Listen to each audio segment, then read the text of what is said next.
What's up, everybody? It's Tyler with Hooksets Are Free. Hope you're having a great day, night, or whenever it is that you're watching this video. I want to talk about this month's giveaway. First and foremost, and straight out of the gate, I will mention it again here in a few moments and throughout this live stream. But for those of you watching on the replay, I just want to let you know what I'm giving away and what the deal is, how you can enter that giveaway. It is going to be running for the next 48 hours. And so you've got to hop on and enter here tonight, tomorrow, or on Sunday, because I am going to close the giveaway and announce a winner on Sunday night. So the main items in this giveaway are 2 frogs from Jackal. One is the Gavacho Frog. This is in the Gold Gill color. I'm not going to pull it out right now, but I will just show you a little bit about what's special about the Gavacho. This one is in a similar color pattern, and the Gavacho is a 2.75 inch long frog. This thing weighs 2/3 of an ounce. It's got a relatively soft body, but it's very durable, super castable, soft and collapsible. It's got 3 legs, which makes it a little bit unique, and it does have a popper cupped mouth to it. So this thing will spit better than it chugs, but it walks surprisingly well. As you can see, the hooks are already turned up, so you get a decent hookup ratio out of this frog. And best of yet, it retails for $10. So very good deal, good frog, and at the top of the list for many frog fishermen who are serious about bass fishing. Also is the Jackall Kaera frog. And this guy is quite a bit smaller. As you can see, this is a Finesse Frog. And it is 2 1/4, 2.2 inches long, and weighs a ½ ounce. So for its size, it is very castable, does a remarkable job at getting out there, and then also not being an overwhelmingly large presence in the water. So you could call this a finesse frog, and just like its big brother in the Gavacho, it's got a soft but durable body, good hookup ratio. This thing walks really well, but because it's flat and is a walking frog, it is great for fishing mats as well. So again, this thing retails for $10. Has been relatively difficult to acquire over the last year or so.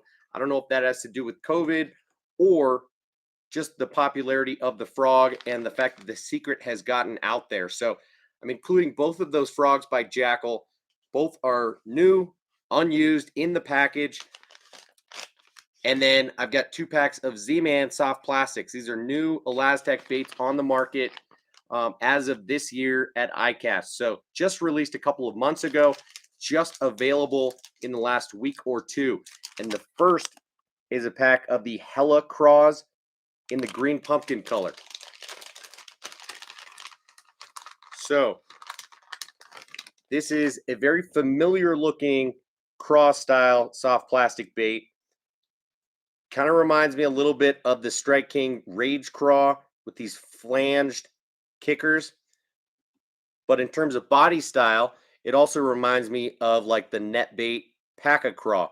This thing is going to be super versatile, whether you're fishing it on the back of a jig, back of a chatterbait or swim jig.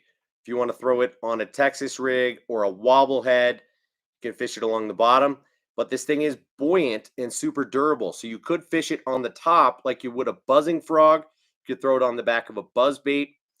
There are just an infinite number of ways that you could use this bait right here. So this is the Hella CrawZ.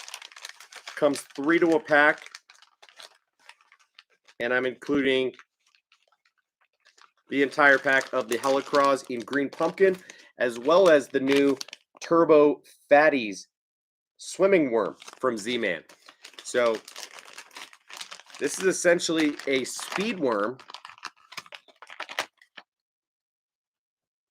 on steroids. So similar to the Zoom Ultra Vibe Speed Worm or the Strike King Rage Tail Cutter Worm, or a bunch of other baits on the market, this is Z-Man's take on a swimming worm. So as you can tell, this thing has a very fat body and is super durable. It is not totally salt free though. Where many of Z-Man's elaztech baits are salt free and perfectly buoyant, this thing has a salt content of about 15%, and so it will slow fall, but can be rigged a million different ways as well. If you want to fish this thing full size, you can throw it on a weightless Texas rig and buzz it on top of the water. You can fish it on a weighted Texas rig or on a belly hook and fish it subsurface on a straight retrieve, or you could cut it down and use it as a trailer on a swim jig, chatterbait, anything like that. So the Turbo FattyZ is a new bait and really cool. I thought black and blue would be most appropriate. You go to places in the South where a swimming worm is really the deal, and black and blue or June bug tend to be the most popular colors in that bait. So these come 5 to a pack, and again, the entire pack is in this month's giveaway. So those 4 items are the core items in the giveaway, but because I was a little bit late in posting this video on YouTube, I wanted to be able to give everybody a chance, whether on Instagram or YouTube, to enter the giveaway. So I had posted the giveaway a couple days ago on Instagram and have decided this evening to extend the giveaway until Sunday night. So as a little consolation, I am going to include 2 of my jigs that I have hand tied in the last couple of weeks. These are both primarily rubber and are very high quality. This one has a tungsten round ball head and white and chartreuse living rubber on it. These are hand tied, wire tied. Not sure if you can see that, but ordinarily a bait like this would go for $5 or $6. Decide to throw that in. This would be fished as more of a straight retrieve swimming bait to imitate a shad. And then I'm also including a finesse jig that I've tied up with some marabou in it. So this has a lead head, mushroom style jig head, like a Ned rig, has a weed guard on it, and it's got some olive green marabou in it. It's got some green square cut rubber. This is a finesse cut skirt, and then it's also got some silicone in like a blue craw type of pattern. So you could fish this thing just as is with no trailer on it, or you could thread on a Ned rig or finesse craw style trailer as well. So this will best imitate a crawfish, and this will best imitate a bait fish. So I'm including those 2 jigs in the giveaway as well. If you want to enter this month's giveaway, all you need to do is make sure you are a subscriber here on YouTube, have those notifications turned on, like this video, and leave a comment down below just letting me know that you want to enter the giveaway, that you're interested in these baits. I will put you on the list as an entrant into the giveaway. So again, if you want to increase your chances, all you need to do is go over on Instagram, follow me there, check out my post from a couple of days ago, and you can enter as many times as you want over there if you follow the rules. So if you enter here on YouTube, I'll count that as 2 entries into the giveaway, whereas on Instagram, you can theoretically enter as many times as you want. So that is it. I just wanted to get into that very quickly for those of you who are not going to stay here right now, or who might be watching this on the replay in the next 48 hours and would like to enter the giveaway. So without any further ado, let's just continue in the live stream and kick this off and hang out for a little while tonight. Happy Friday night to you guys. It's September the 10th, 2021. I've got a little beer here. This is the V2k Ipa from New Belgium here in Colorado. Pretty sweet little label there. And this is an IPA that is a little bit fruity, a lot of bit hazy, and quite delicious. It's like a 7%er. I drank 4 of them on Wednesday night during my fantasy football draft for the year, and woke up not feeling the best on Thursday morning. So anyway, sometimes that happens to us. Mark Johnston in the house says, looks like I'm Johnny on the spot. Yeah, man. Hope you hang out for a little while tonight, but if not, thanks for joining and your interest in the giveaway. Feel free to enter. All you need to do is leave a comment after this video is posted so that I can see that you're entered, because these live chat comments won't show up after the video. I'd have to rewatch to be able to keep tabs on those of you who are commenting live. So once the video is posted, just make sure that you leave a comment there, okay? Looks like we got Justin and Matt in the house. What's up, guys? Justin says, Tyler. Matt says, what's up, man? Was afraid you weren't coming on today. Haha. Yeah, man, I'm on here. Last weekend was a little bit crazy with my daughter being sick. It was very tough to manage. She was still calling for me a lot and not sleeping very soundly. So I've got all 3 of my kids to bed now and should have a little bit of time on my hands. So I thought I'd hop on here, hang out with you guys for a little while. So I wanted to do right by those of you who are subscribed to the YouTube channel and give you an opportunity to enter the giveaway if you're not also following me on Instagram.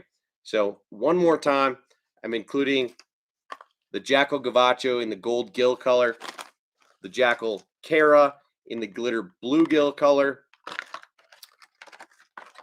2 packs of the new Z-Man soft plastics, the CrawZ in the green pumpkin, and the Turbo FattyZ in the black and blue, and then 2 of my hand-tied jigs. One is that Keitech tungsten round ball jig, no weed guard on it. This has white and chartreuse living rubber. That is a square cut rubber, and then also is this Finesse Jig with some marabou on it. So here I've used the Z-Man Power Shrooms in the weedless with a little bit of flat cut green pumpkin rubber, some silicone in that like blue craw color, and then some olive green marabou in there. So decided to do a little bit of a giveaway just to give back. And you guys know that I have way too much stuff on my hands and like to give back from time to time. So hope you guys enter the giveaway, are interested, and I wish you guys the best of luck. Justin and Matt, what are you guys doing tonight? And what do you want to talk about, if anything? We can talk a little bit about the fishing that I've done in the past week. We can talk about the fishing you guys have done, and we can definitely talk baits. I've got 2 packages in the mail right now.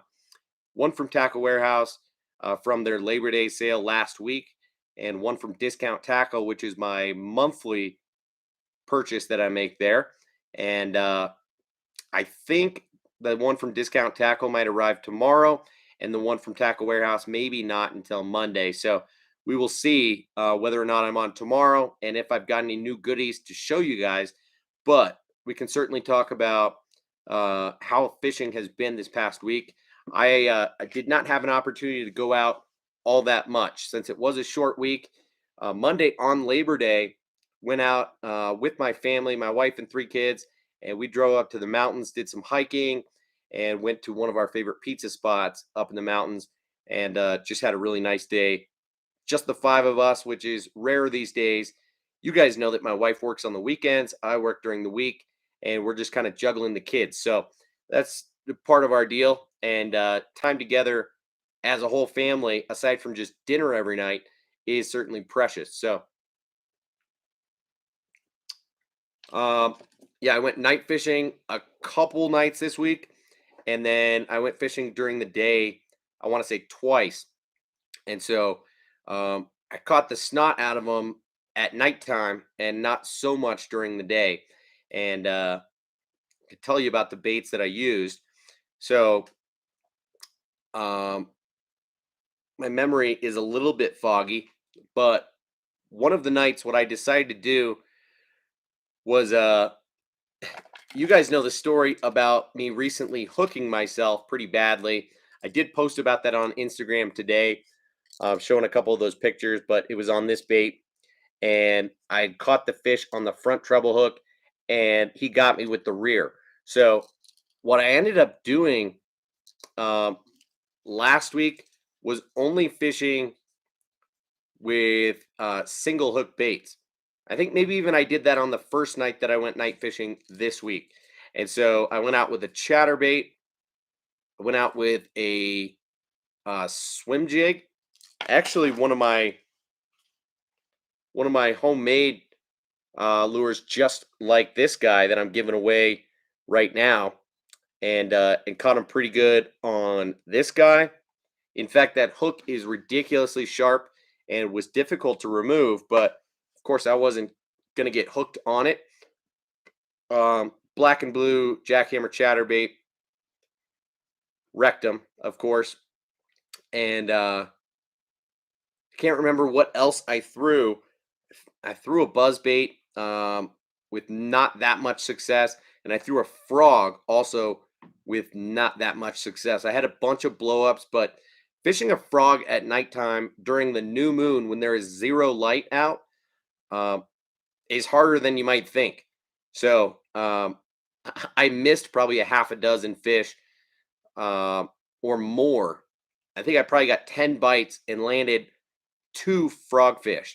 And I was fishing the Jackal Gavacho actually in that black gill color, which I really should have been fishing all white baits, to be honest with you. Oh, I did throw the Buzz Frog. So I took out the Z-Man hard legs frog.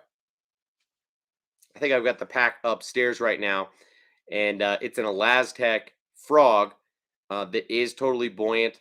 I put it on a keel weighted hook, the Z-Man chin locks hook, and was just fishing that like a buzzbait on top because I found that the buzzbait was a little bit too loud for them, and I wasn't hooking up as much on the frog as I wanted to. So went to that single hook on the toad and caught probably 5 or so fish pretty quickly on that. So that night I probably caught 20 fish and had a pretty productive session.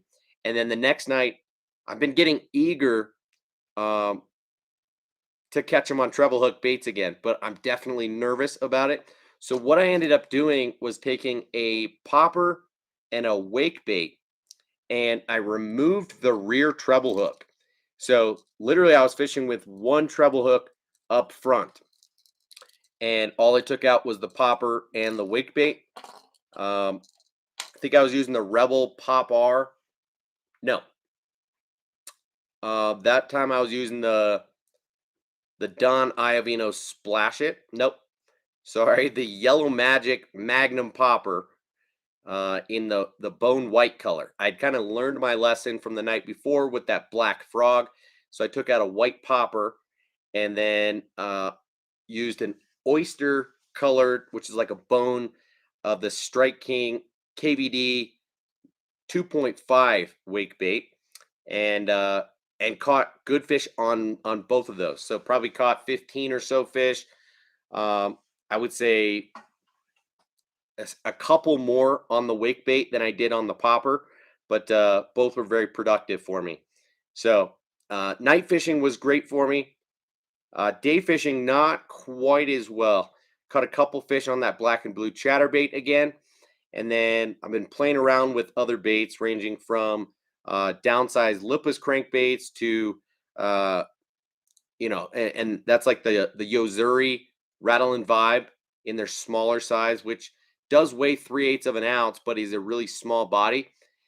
Also using a small squarebill crankbait, that Rapala BX Brat in the shallow diver, which goes just 3 feet. And throwing a swim bait, tried out this Weston Hypo Tees in the smaller 4.5 inch size. Really like the action of this bait, by the way.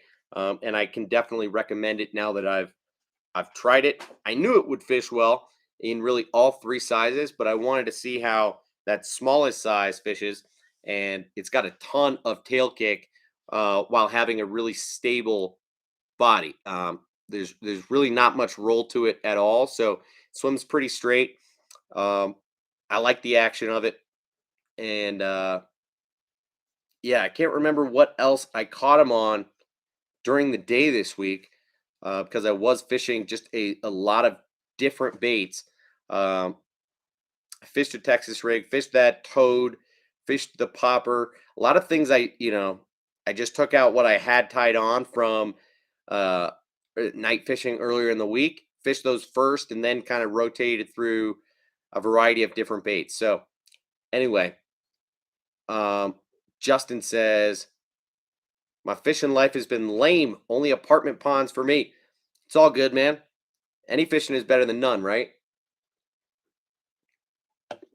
Matt says, nothing much. Got the 86 baits Doom Rider that dropped tonight. That threadfin color is crazy. Can't wait to use it. Man, your spending habits have gotten a little bit wild as of late, Matt. Just being on top of all of the drops recently and managing to acquire all the cool colors of all of those tiny clash baits and everything. So good for you, man. You said, yeah, I noticed the same thing. The fish are biting really good at night, but not so much during the day. Yeah, I don't know what it is. Because you would think with cooling temperatures, um, that they might bite better during the day. But I guess if you think about it, the cooling temperatures are at nighttime and not during the day. The days are still really hot. We've got daytime temperatures in the upper 80s and into the mid 90s still, yet nighttime temps are dropping into the 50s and in the 60s. So fall is right around the corner, but we're still definitely in late summer more than early fall. And so yeah, I'm finding the same thing. Night fishing is better than day fishing, at least at the moment. Maybe those falling temperatures are triggering the fish to eat, um, even when it's not on a full moon. There's no light out. It's the new moon, and they're munching. So said I also got kicked out of a spotted bait fishing for 12 years uh, because the land to get to spot is now private, which is BS, man. This spot is like bass heaven, snakeheads, and tons of other species. Damn, dude, that's unfortunate. I'm sorry to hear that. Hate to hear that. Never was private before. All this is because some solar panels they put on the land, some dumb kids spray painted them. Now they want the land private. Yeah, man, punk kids can really ruin fishing spots depending on the situation. So that's definitely happened to me. And also, as I've talked about before, a lot of my spots have gotten burned through my own wrongdoing in sharing too much information on social media. First, it was on Fishbrain, then it was on Instagram, um, and just giving away my spots. And then it's also even happened just socializing with people while fishing. I'm one of those guys who's a little bit generous with sharing information. If somebody is forthcoming with me and I can tell that they're a good fisherman and they're telling me what they're catching them on and where, I will do the same. And then we'll kind of share info on where else they like to fish, where else I like to fish. And I've had a couple of spots and a couple of baits, certain bites kind of die off for me this year just because I've given some of that information away. And yeah, too bad. And of course, I've had a handful of spots over the last couple of years, uh, just all of a sudden post up no fishing signs. And that not only is disappointing to see because then it feels like you're blatantly um, disrespecting their request. I won't go so far as to say breaking the law, although that's questionable. But it's just disappointing to see. Even one of them, they freaking drained the pond and I think removed the fish. I went back there to fish after seeing the signs, and it seemed like there was no signs of life there. So super disappointing when that kind of thing happens, but I guess is just part of fishing, you know?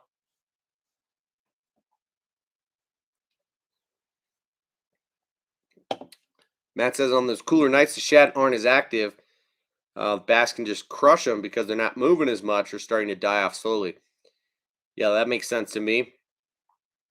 Uh, Same with the bluegill too. You know, I think the bait fish are more wandering around slowly, are not tucked up under cover quite as much. The bass are also, more than anything, the bass are not as lethargic. With the high temperatures in the daytime, I think the bass are seeking cooler water, are hanging out deeper, and are not biting quite as well, except in small windows of time. So when it gets down into the nighttime and the temperatures cool off, I think the bass get a little bit more energy, and they also have an advantage over the bait that they're eating. So, um, you guys want to talk about lures? What you want to talk about? I can tell you what I picked up in my packages that I'm excited about.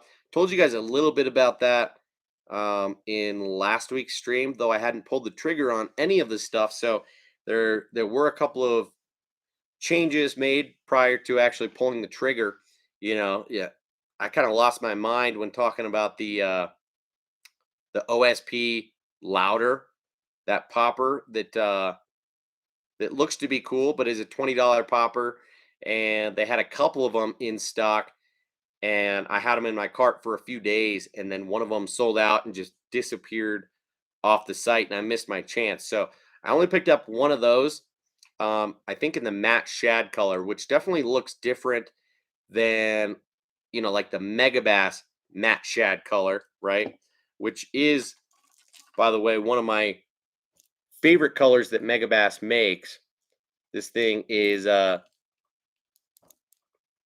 super versatile, super natural, has a little bit of like a purplish, whitish hue to it, and then that brown back, and can be fished in a variety of conditions, weather-wise.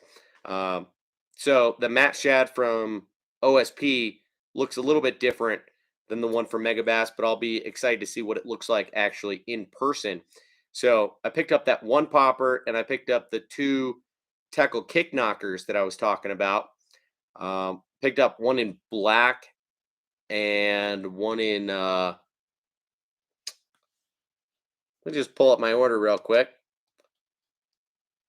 because I forget what color that was. Um, all those baits were a super good deal.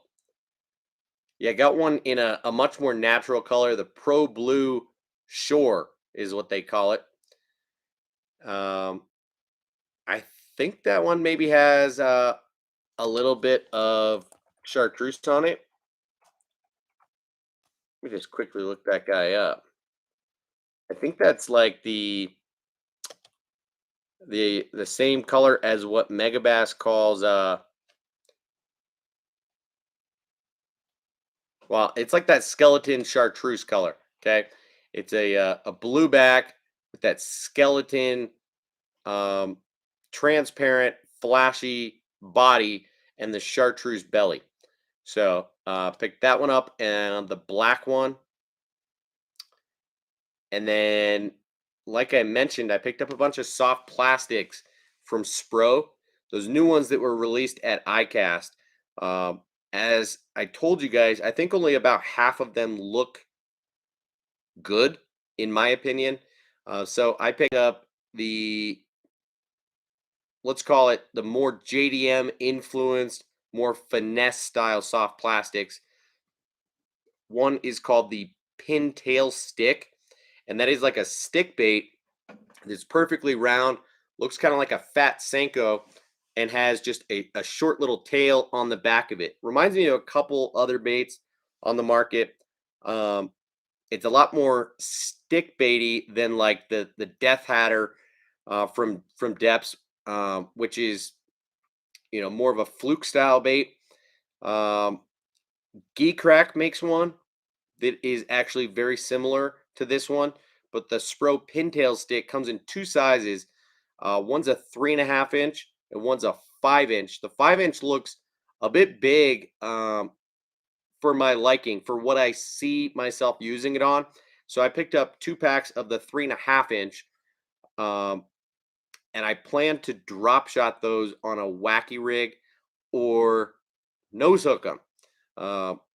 Might even Ned rig it, or throw it on like a finesse shaky head, something like that. Not quite sure exactly how I'll utilize that, but excited to see what that looks like up close. And then picked up a pack of the Sakura Worm, which I believe is their Ned Rig Worm, which looked pretty interesting to me. And then 2 of the Pintail Minnows.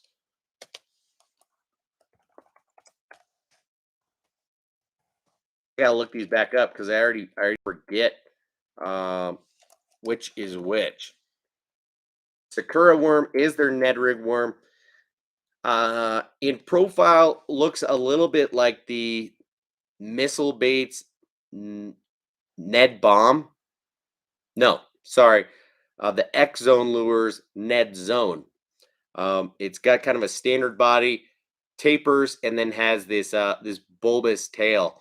And it's made from a durable material that Spro is now utilizing. So I just picked up 1 pack of those to see what they're about and how I like them.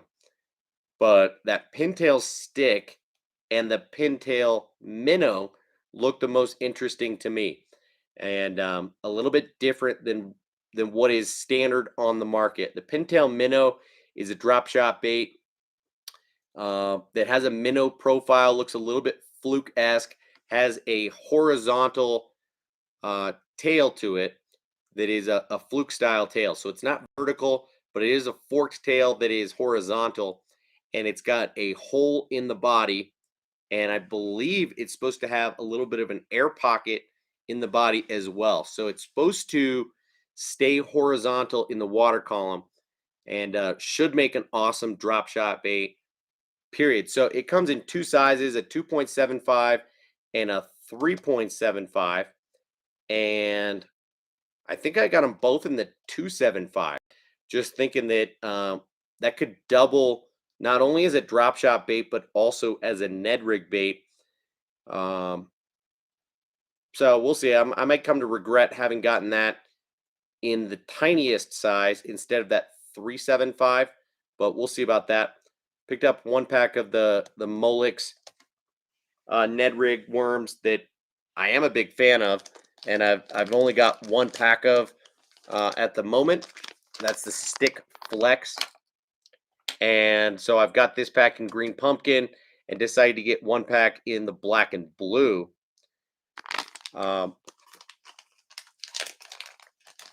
This bait's got a really cool design. So not only does it have some scent on it, which is rare for Ned rig baits, and it's definitely kind of shrimpy in smell, but the profile of this bait is different.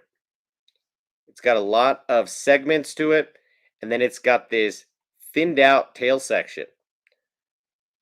So it does go to a point, but in this last inch and a half, it is almost like filleted.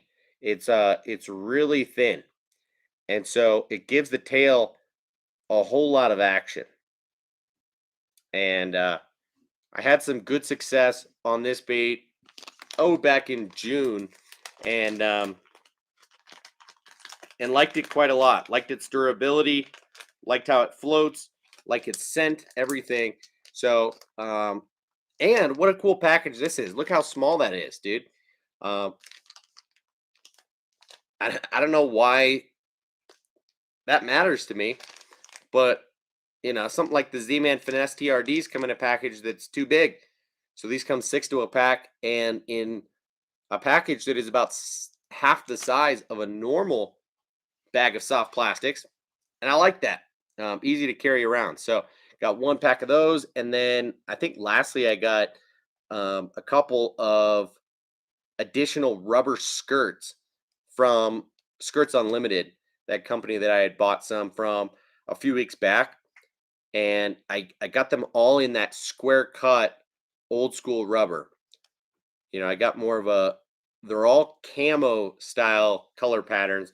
So they have that black spotting on them. So I got one in green pumpkin, one in like a yellow watermelon, more of like a light green, and one in purple. So I'll play around with some color combinations there, and pretty excited to see what I can do, what I can make with those. So let me catch up on comments, and then I'll tell you what I picked up from Discount Tackle, because I did change up my order a little bit after we had talked, and I think Justin, you'll kind of like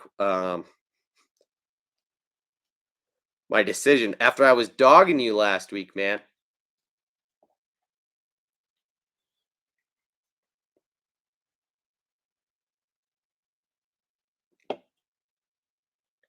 Well, sorry about that, Matt. Yeah, I might have just spoiled that Tackle Warehouse unboxing a little bit. Oh well. There's only 6 people in here. Not everybody's going to watch. Nobody's contributing in the comments right now, guys. Come on. There's 6 of you in here. 4 thumbs up. I know you guys are in here and watching, but you know, say something in the chat. Help steer this conversation. Feel free to ask questions. Tell me about what you've been up to. Let's talk about whatever it is that you guys want to talk about instead of me just rambling. You know what I mean? Matt says I got a couple things from Ichiban because of you. LOL, definitely was worth it. Their shipping is crazy from Japan to Jersey in 3 days. Yeah, man, that's what I noticed. Like I figured it must have come from somewhere domestic, because that was like too fast almost, man. And to have some of those baits, be like half of the price of what you would normally pay, really does justify the shipping cost. But the fact that the shipping is so fast is mind blowing, to be honest. So, said the OSP HP minnows are killer for drop shotting. Yeah, cool. Yeah, from Discount Tackle, maybe I'll just give you a little bit of a preview, but not all the juice, I guess.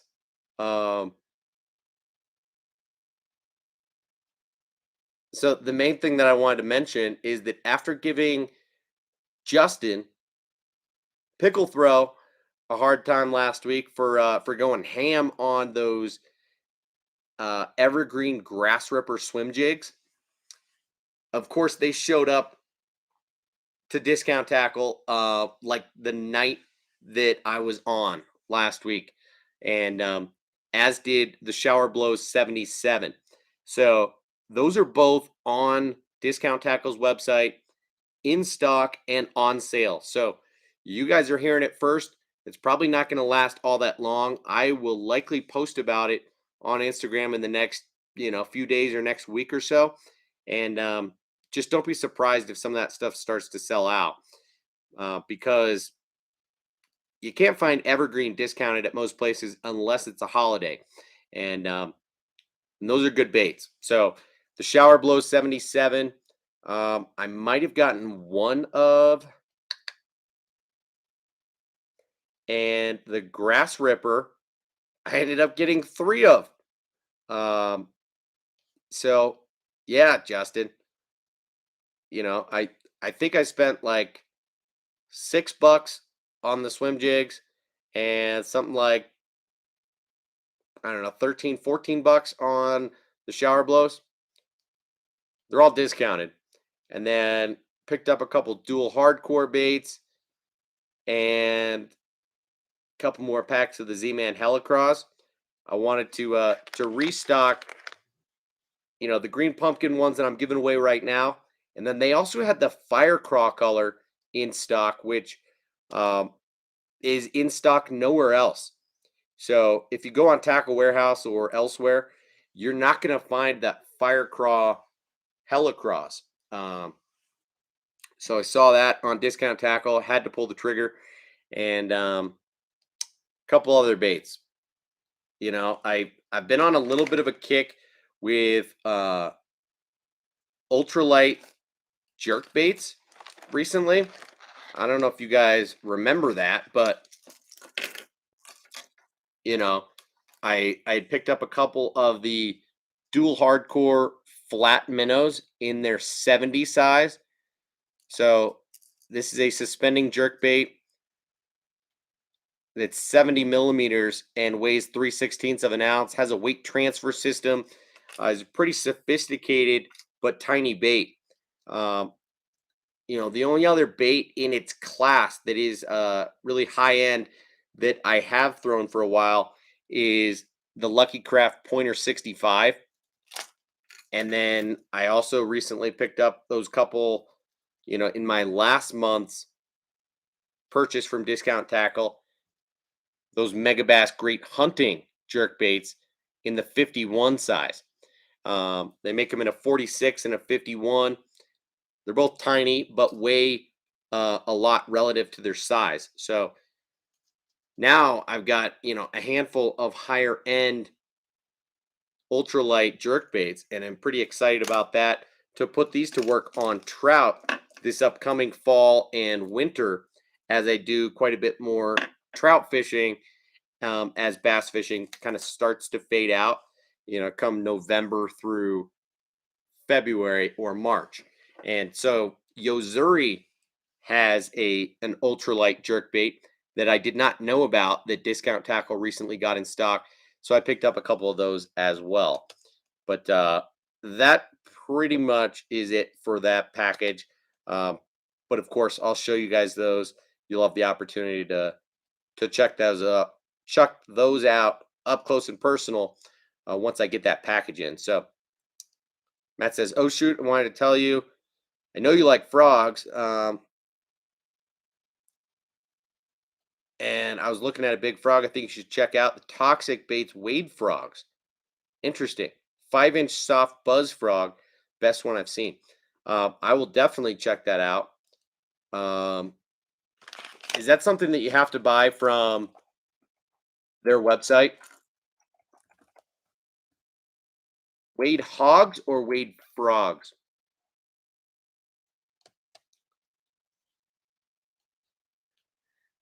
Because as far as I understand, they don't really sell their stuff on a lot of retailers' sites, right? Wade Froglet, that's a smaller one. And the Wade Frogs. Okay. $20. How many do you get in a pack? 2 in a pack. That's fairly expensive, dude, for a soft plastic toad style bait. I assume that they're well made. And first thing I notice is that it has very wide legs. Interesting. Okay, I'm gonna leave this tab up, and we'll keep that in mind for future reference. Thanks for the recommendation, man. Definitely looks interesting. Looks like they also make a downsized version, the Froglet. So I might be even more interested in that one, to be honest with you. And they come 4 to a pack. They're still 4.5 inches and weigh 1.4 ounces. So, sheesh. They recommend that you throw that thing on a 6/0 beast hook. Now, that other frog might be almost too big, dude. Holy crap. Interesting. I will check out his YouTube channel and his Instagram. Try and stay up to date on that. So, Abe in the house. What's up, Abe? Said, sorry, I'm tech challenged and do this from my phone. Just got an MCL 70. Do you mean MGL? Shimano MGL 70 for my Zodius rod and an SLX DC with a medium heavy SLX rod. Haven't got to go anywhere for the last 3 weeks. Dang, dude. Well, nice purchases. I'll say that. I doubt you're going to be upset with any of those. That's pretty sweet, man. The MGL 70 looks like a sweet reel. In fact, I've held it. I gave one away with Discount Tackle like a year ago almost, when that thing first was released and came in stock at Discount Tackle. It is a pretty expensive reel, has a shallow spool. So, keep in mind that it is a smaller reel meant for more specific applications, whereas that SLX DC is going to be more of kind of your do everything. What power and action is that Zodius rod of yours?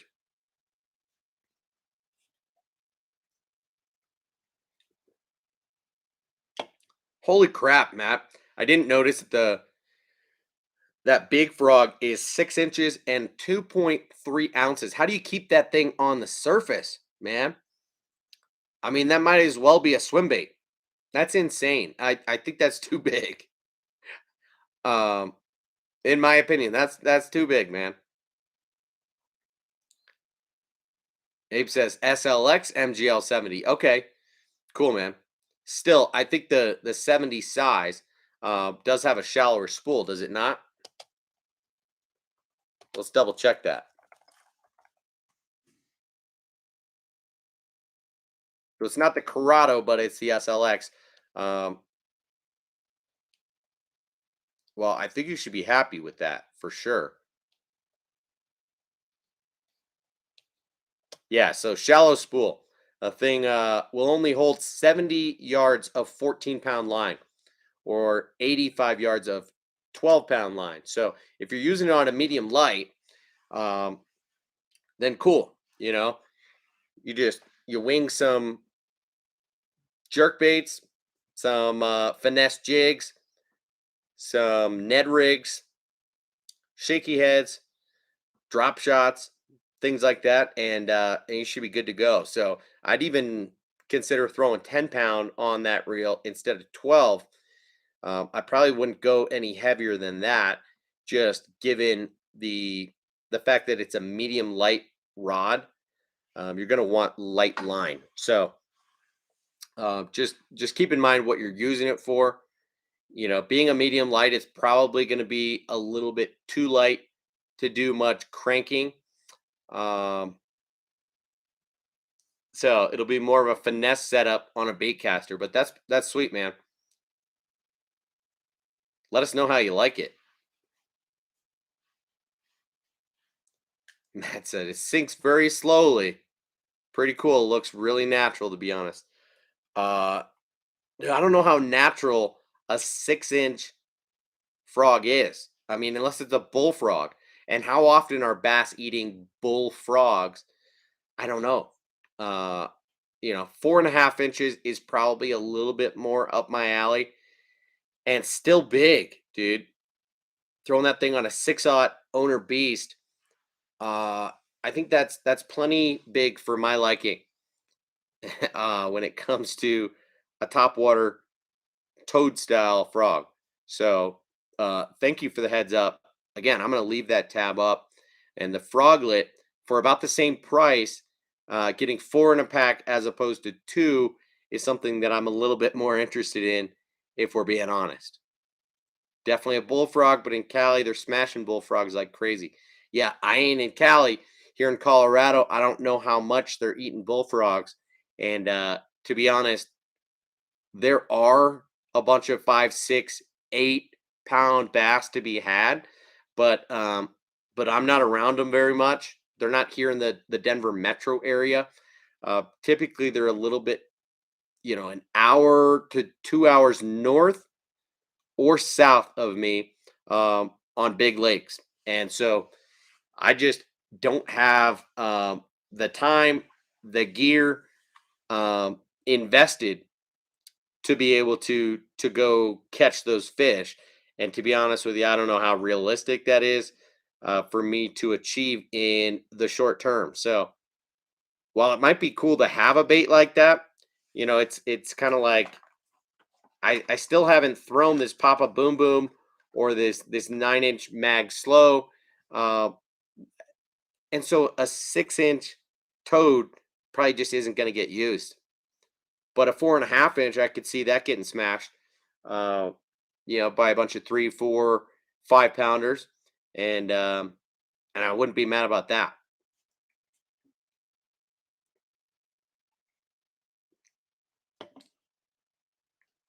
Abe says he's got a spool of Seagar 8 and 10 pound. Okay, well, right on. I'd say you're there, man.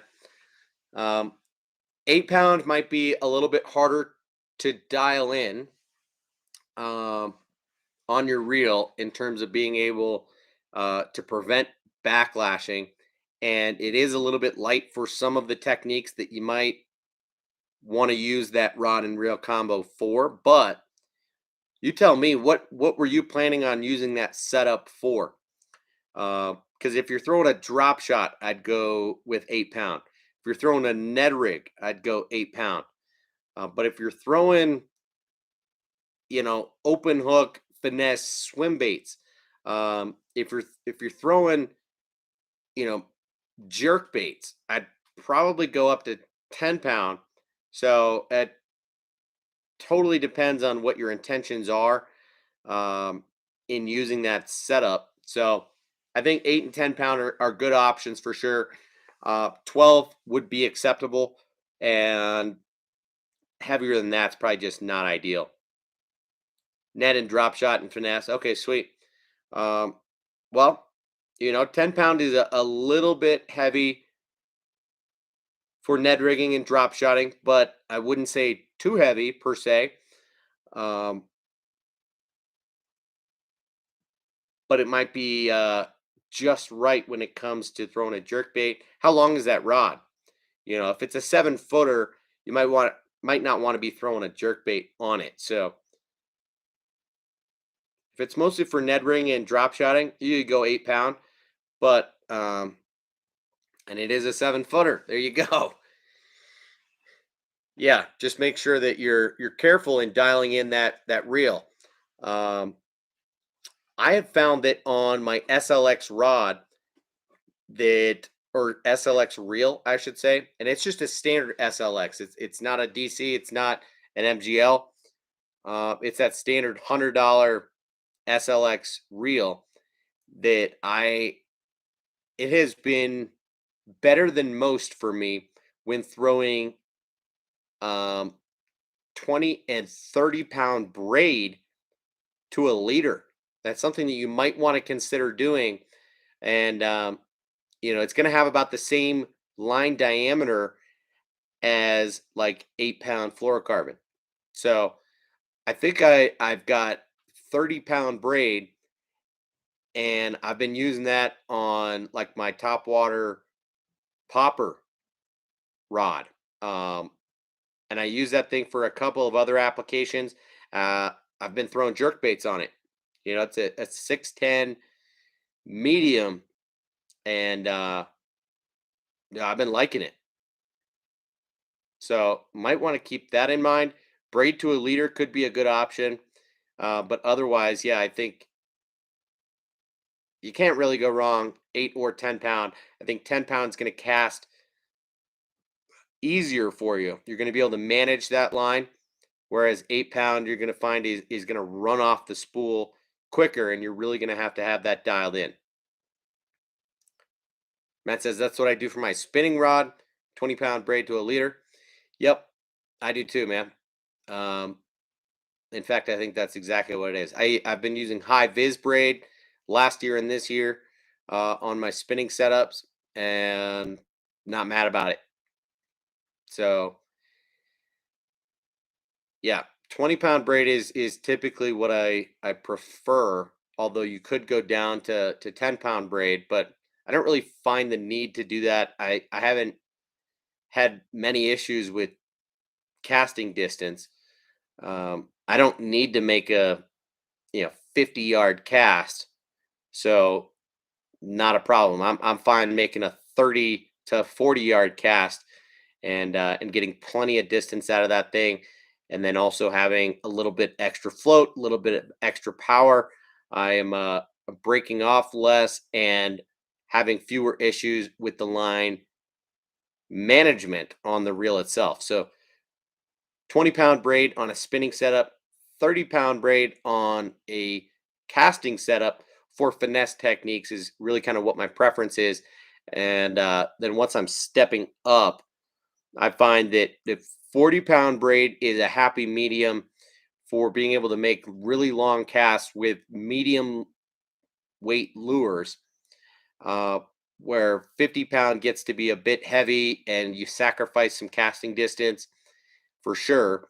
And then, so I don't really find much of a need for 50-pound. But if I'm throwing 30 with baits that are in the half ounce to 1 ounce range, I do start to get a little bit sketched out about snapping off. And so I'll step up to 40 there. And then, of course, if I'm going to frogging or heavier topwater baits, like a Whopper Plopper 130.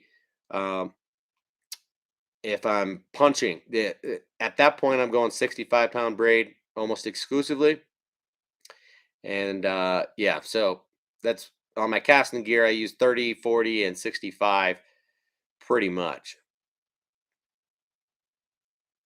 40 or 50-pound braid to leader just don't have as much issues. 30-pound braid fish don't seem to care. I don't know about that. 50-pound, I find that I can't cast as far as 30 or 40. But that, again, that's my experience, my opinion, and a lot of it comes down to how you have your gear dialed in. So I'm sure that matters, and something that I didn't manage quite as well in loosening up the spool tension knob. And, I also just haven't really played around with 50-pound all that much. I know some people like to frog on 50-pound braid, or we'll even step down to 40, but usually I go straight 65.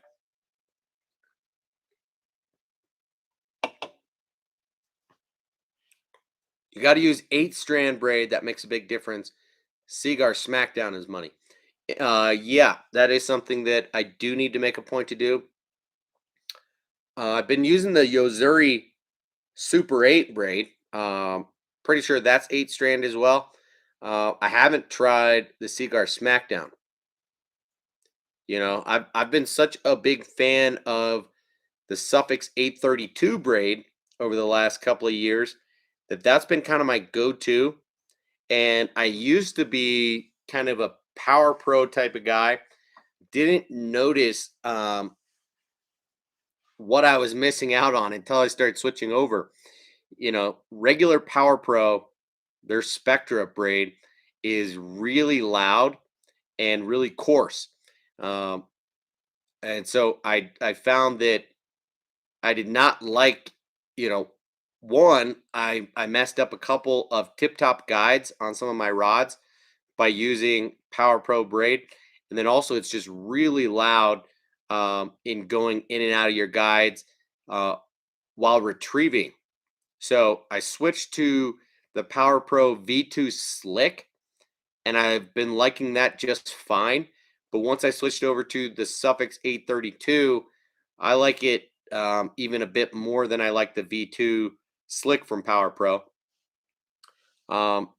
Haven't tried the Smackdown though. I should probably give that a go. Abe says, how long of a leader would I start with? It depends on the scenario or the application. But that's the cool thing about braid to a leader is, you're going to keep that spool of braid for probably a couple of seasons.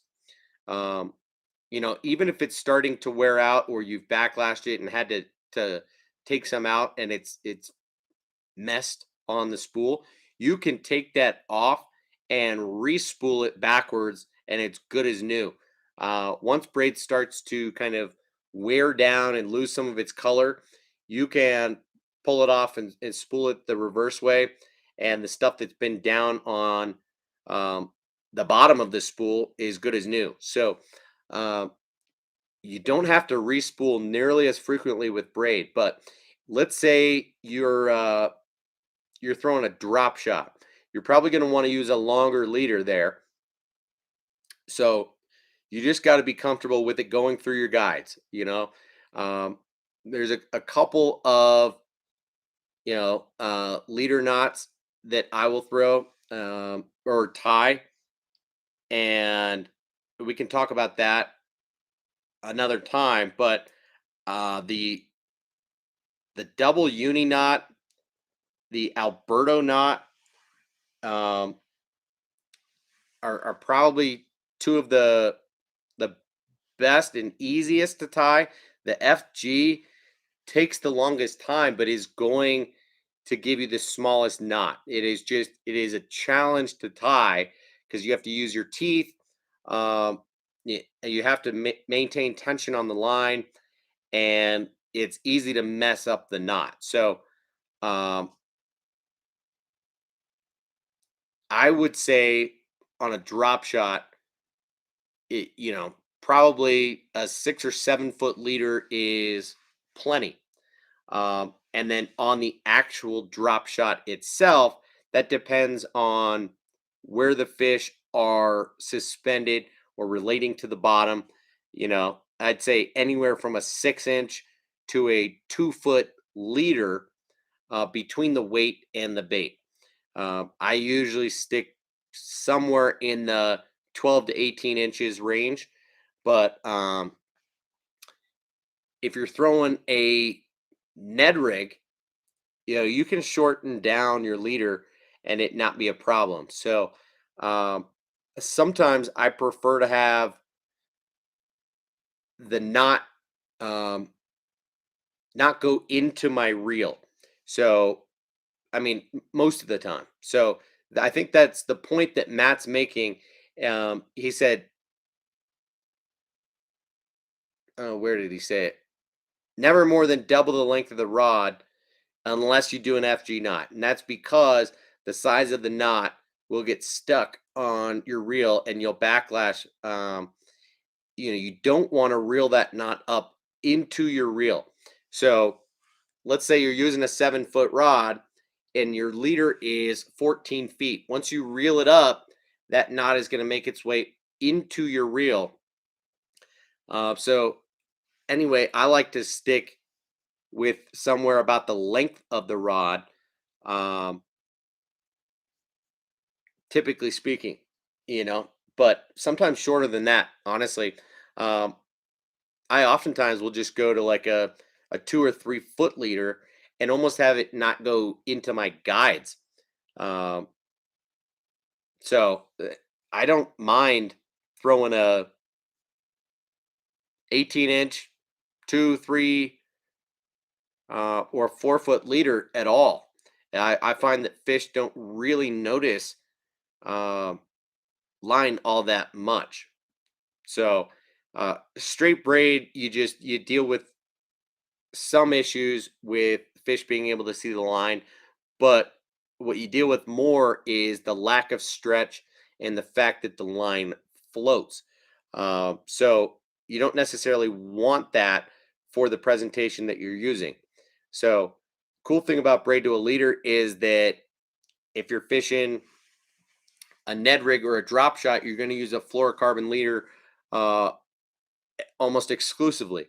But if you're throwing a jerk bait, you might switch up what kind of leader you're using depending on where you want that bait to go in the column.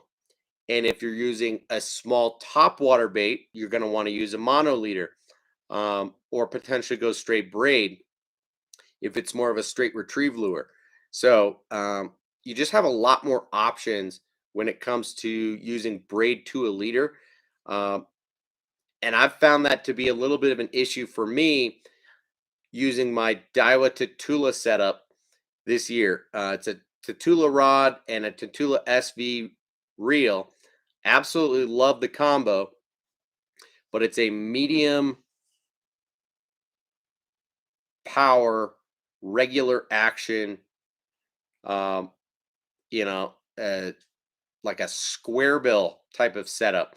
It's a shallow cranking and topwater rod is what they call it. And that Tatula SV handles lightweight lures really well. So I had decided to dedicate that thing to being like a shallow crankbait and jerkbait rod. Even though it's a 7 footer, I can still, um, work a jerkbait to the side instead of down. And it works just fine. However, there are instances where I might want to actually use that as a top water rod, um, or for other applications. And having it spooled up with straight 12-pound fluorocarbon has almost been frustrating in some situations. So that setup has been just relegated to strictly cranking for me. And so I find that I don't bring it out as much as I would. Um, though I've tried to force the issue and use that setup for drop shotting and for throwing stick baits sometimes. And I find that I either don't have the right line or the rod doesn't have the right action. And I'm just not all that happy with doing anything other than cranking on it. So keep that in mind.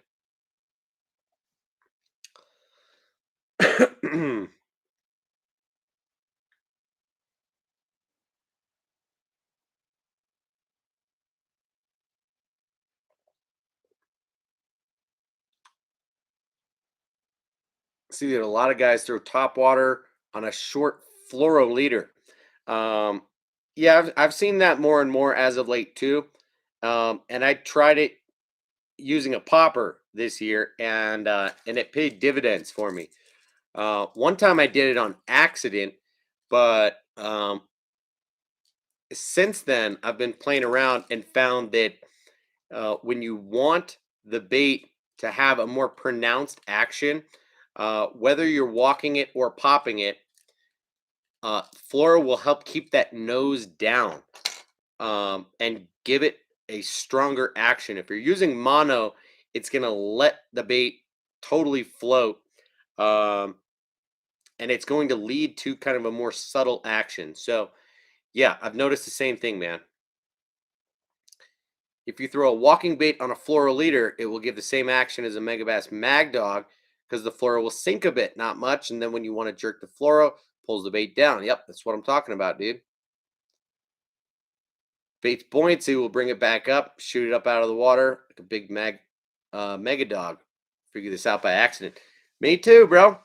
Yep. Um, yeah, I think there's a lot of validity to that, and and definitely a time and place for it. Depends on the bait, though, right? Only ones that you really want that more aggressive action out of. Some baits you want to be more subtle, and you don't want them nosing down in the water. And so, of course, then you want to go either straight braid, um, if it's more of a straight retrieve bait, or throw a mono leader if you're worried about the hooks tangling.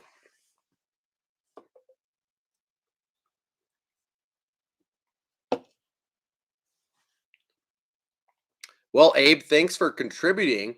Um, telling us what you're up to, asking a couple questions. It helps, steer the conversation. There's still 6 people in here right now, and we've been on for an hour and 9 minutes. So I'm going to hang out here for just a little bit longer, but I'd love it if one of you guys would either ask a question or make a comment, um, and help with the conversation. Tell us what you guys want to talk about. Feel free to ask any question. No question is dumb. If you guys are curious about any baits, any techniques, any gear, that's what I'm here for, right? I don't pretend to know everything, um, and I certainly hope that I don't come across that way. I am forever a learner, and I'm passionate about learning as much as I can. I consume a lot of information and I fish a lot. So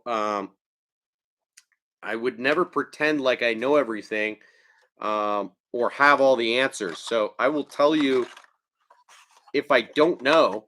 But at the same time, if I have an opinion, if I have looked into this before, then I will share what I've learned, what I know, what I've heard.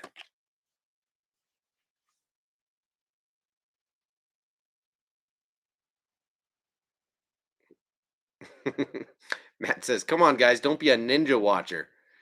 Yeah, 6 people in here and 2 people contributing in the chat. There's Mark Johnston. Okay, question. Tackle Warehouse messed up my order. Wanted to RII. What are you talking about, dude?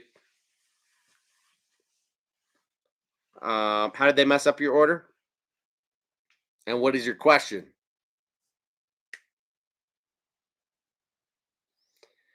No problem, Abe. Abe. We all need all the help we can get, you know? That's why we're out here hanging out. That's why we watch other people's streams.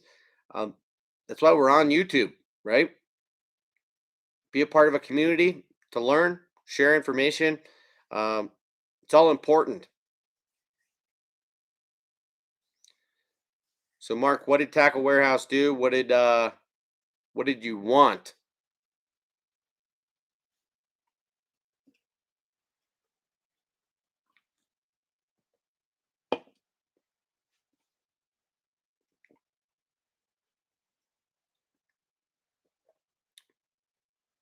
Two Rio Ricos. Got the Ricos. Which do you like better? That's a good question. I only have the Rio Ricos. I don't have the Ricos.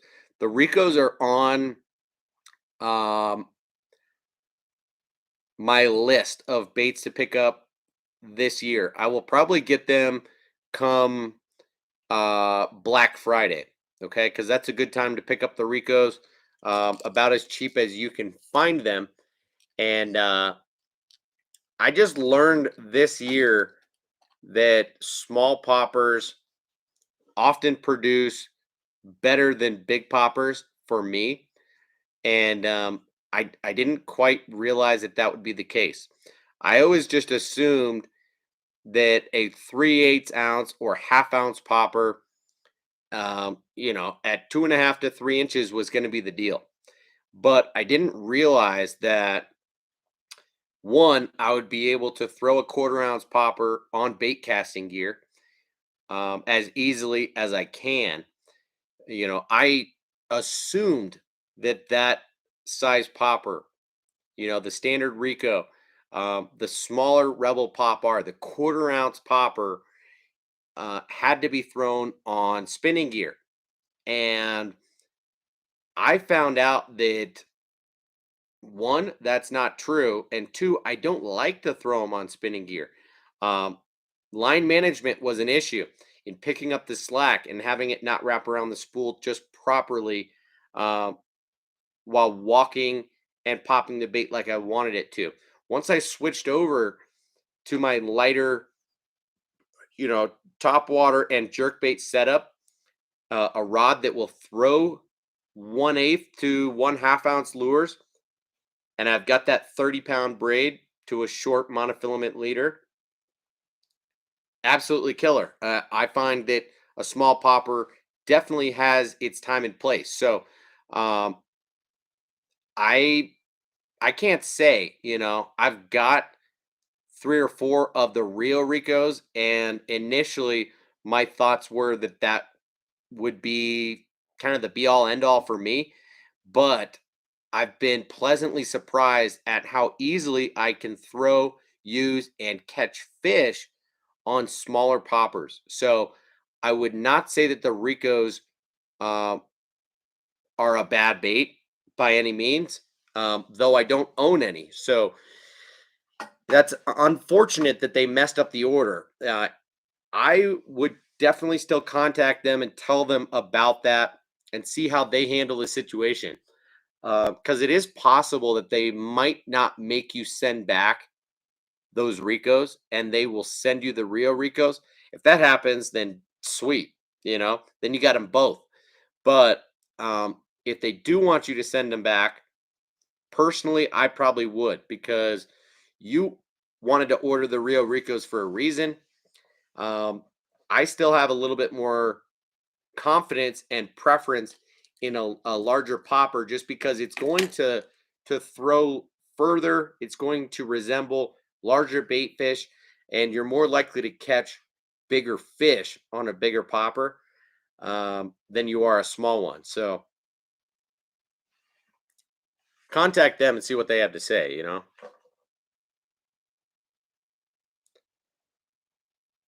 I did see that, Matt.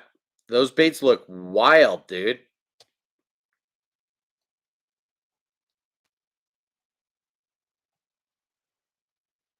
Abe says, I learned a lot about kayaking. Didn't expect, but had a great time on the Colorado River. Bullhead City is really low. Want to get back and learn to anchor, not come home with bloody hands. I hear you, man. Glad that you're learning, though, for sure. Now that you're done with that striper tournament, you're on to bass fishing. Sweet, man. I like that you've been posting on Instagram, too.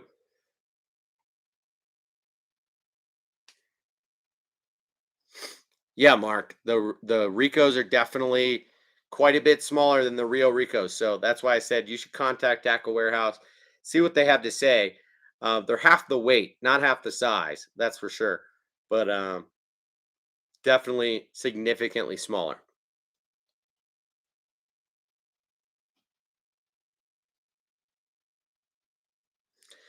Yeah, that's what I was saying, Matt. If it was the hookups, a lot of places would not make you return the baits. They would just do right by you as the customer and say, whoops, hey, we'll send you the baits that you ordered. Our bad. But Tackle Warehouse might say, hey, listen, we included a shipping label in that box.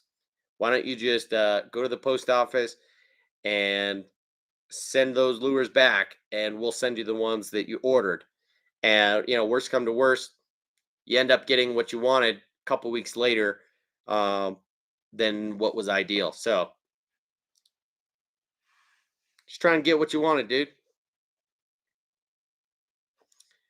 All right, guys. I gotta pee. Thank you, Mark Johnston. Thank you, Matt. Thank you, Abe. Thank you, Justin.